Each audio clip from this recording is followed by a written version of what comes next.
بسم اللہ الرحمن الرحیم، السلام علیکم۔ یہ جو میرے اسٹیٹسٹکس کے اسٹوڈنٹس ہیں ان کی جو آخری اسائنمنٹ ہے، fourth assignment, the misuse of statistics, اس کے حوالے سے میں ایک ایگزامپل دے رہا ہوں۔ اس سے آپ کو ایک ایگزامپل بھی مل جائے گی اور آپ کو سمجھ بھی آ جائے گی کہ میں آپ سے کیا چاہتا ہوں، آپ لوگ اسائنمنٹس کیسے تیار کریں۔ البتہ یہ بات ذہن میں رکھیں کہ یہ جو ایگزامپل میں نے دے دی ہے یہ والی اب آپ لوگ استعمال نہیں کر سکتے۔ تو یہ اس میں آپ کو موجودہ بجٹ کے حوالے سے تھوڑی سی بات میں بتا رہا ہوں کہ میں نے کچھ دن پہلے نوٹ کیا کہ فیس بک پہ، سوشل میڈیا پہ بعض انفارمیشن موجودہ بجٹ کے حوالے سے بعض لوگ شیئر کر رہے ہیں۔ بالفرض وہ ہمیں بتاتے ہیں کہ جی ہیلتھ اینڈ ایجوکیشن پہ 68 بلین روپیز جو ہے بجٹ میں رکھے گئے ہیں، ہیلتھ اور ایجوکیشن دونوں کے لیے جو کمبائن رکھے گئے ہیں وہ 68 بلین روپیز رکھے گئے ہیں، لیکن اس کے بجائے ڈیفنس کے لیے جو ملک کا دفاع ہے اس کے لیے جو پیسے رکھے گئے ہیں وہ ہے 1402 بلین روپیز۔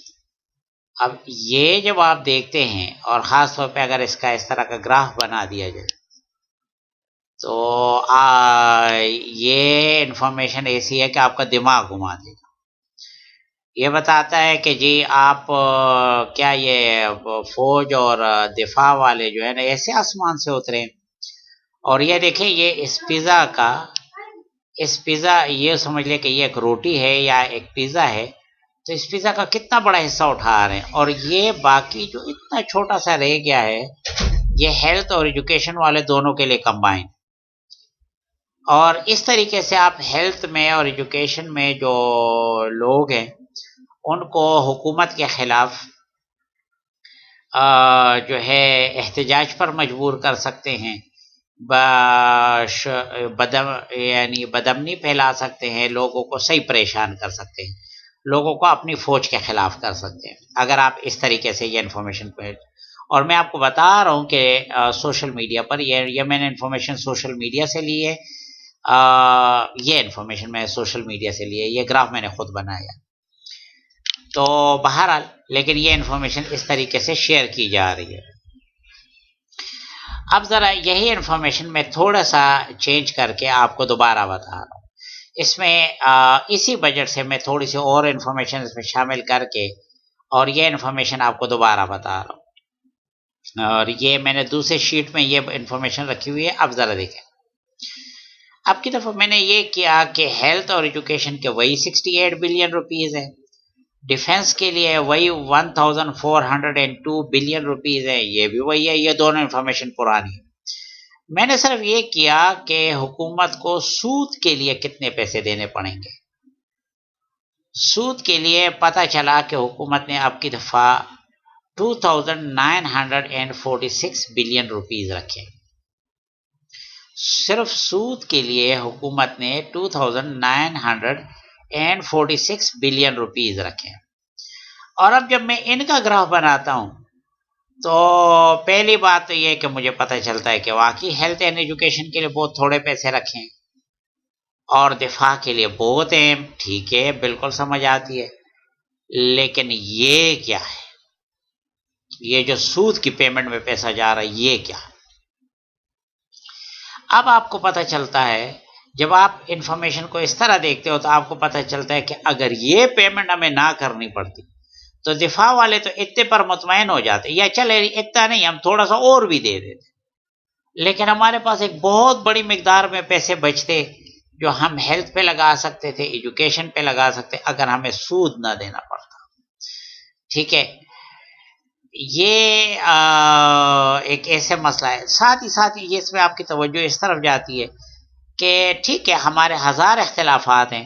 لیکن آئے دن ہمیں یہ اطلاع ملتی ہے، ہمارے گھروں میں لاشیں آتی ہیں، ہمیں پتہ چلتا ہے کہ ہمارے فوج کے جوان مختلف سرحدوں پر، مختلف مسائل پر، قومی مسائل پر لڑتے ہوئے شہید ہو رہے ہیں۔ لیکن سوال یہ ہے کہ یہ بینکنگ انڈسٹری ہمیں کون سا ایسا فائدہ دے رہی ہے، ٹھیک ہے۔ خاص طور پہ آپ لوگوں کو تو یہ بات پتہ نہ ہو، لیکن میں تو مینجمنٹ سائنس کا ہوں، مجھے تو یہ بات پتہ ہے کہ بینک جب قرض دیتا ہے تو وہ تو خود پیسہ اس وقت، یہ پیسہ اس نے کمایا نہیں ہوتا، وہ یہ پیسہ خود بناتا ہے۔ کاش کہ یہ بات آپ لوگوں کو سمجھ آئے۔ یہ صحیح تباہی ہے کہ مفت میں پیسہ بنا کے، ویسے اس کو اکنامکس والے کریڈٹ کریشن کہتے ہیں، مفت میں پیسہ بنا کے، یہ بالکل وہی پیسہ ہے کہ مفت میں پیسہ بنانا ایسا ہی ہے کہ جیسے باڑے میں کسی نے مشین لگائی ہو اور 2 نمبری کر کے، جس کو جال سازی کہتے ہیں، لیکن ایک بندہ کرے تو جال سازی، اور یہ بینک کرے تو یہ ایک آرٹ بن جاتا ہے، یہ ایک خوبی بن جاتی ہے۔ حالانکہ یہ صحیح بات یہ ہے، اور آنےسٹ اکانومسٹ اس کو بھی جال سازی کہتے ہیں، لیکن ذرا دیکھیں یہ وہ جال سازی نہیں ہے، یہ اس جال سازی کی جو وہ یہ اس کے علاوہ، یا صرف اس پر وہ جو سود ہے وہ ہے، جال سازی اس کے علاوہ ہے۔ اب جب آپ یہ پورا فگر دیکھتے ہیں تو آپ کو صحیح پکچر سمجھ آتا ہے کہ یہ حکومت آپ کے ہیلتھ پر اور آپ کی ایجوکیشن پر پیسے صحیح معنوں میں خرچ کیوں نہیں کر سکتی، اور حکومت جو ہے بار بار ٹیکس کیوں لگا رہی ہے، اور طرح طرح کے ٹیکس کیوں لگا رہی ہے، یہ ایک چیز ہے۔ اور جب آپ کو مزید پریشانی ہوتی ہے کہ حکومت اس کو کنٹرول کیوں نہیں کرتی، تو آپ کو پتہ چلتا ہے کہ یہ بات آج سے شروع نہیں ہوئی، بہت پرانی ہے، اور حکومتوں نے ایسے قرضے لیے ہوئے ہیں جن کو ہم پالیسی ساز قرضے کہتے ہیں،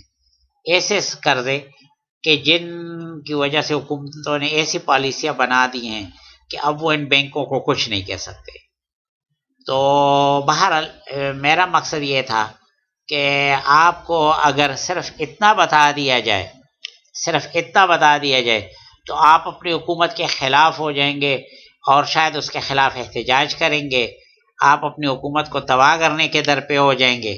اور اس طرح کی بات کریں گے کہ جو حکومت جو ہے نا ہمیں ہمارے کھانے کی اور ہمارے اس کے اتنے معمولی کام نہیں کر سکتی، تو اس کو تباہ کرنا ہی بہتر ہے۔ لیکن جب آپ اس طرح دیکھتے ہیں تو آپ کو ایک اور کہانی لگتی ہے، لیکن یہ کہانی، مجھے بڑی دکھ کی بات ہے کہ یہ کہانی فیس بک پر کسی نے نہیں پتا، یہ کہانی فیس بک پر شاید میں نے خود تھوڑا سے انفارمیشن اپلوڈ کی، لیکن اس کے علاوہ کسی نے نہیں کی۔ تو بہرحال یہی وہ مسائل ہیں کہ جس میں اب اس میں ایسا نہیں ہے کہ صحیح معنوں میں آدمی کہے کہ یہاں پر جھوٹ بولا گیا ہے یا یہاں پر جھوٹ بولا گیا ہے۔ صحیح بات یہ ہے کہ یہاں انفارمیشن بڑے طریقے سے، انفارمیشن کا جو حصہ ہمارے خلاف جاتا ہے وہ آپ سے چھپایا گیا، جھوٹ نہیں بولا گیا، لیکن اسی کے یہ انفارمیشن جو چھپائے جاتے ہیں اور اس کا جو حصہ ہمارے حق میں جاتا ہے صرف وہ بتایا جاتا ہے،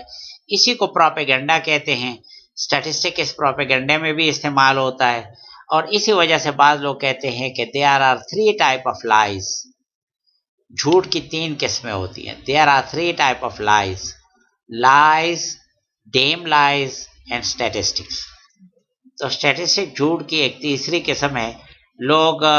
یہ بات کہتے ہیں اور اس کا مطلب اس طرح کے مسائل کی طرف ہوتا ہے۔ میرے خیال میں بات سمجھ آ گئی ہے،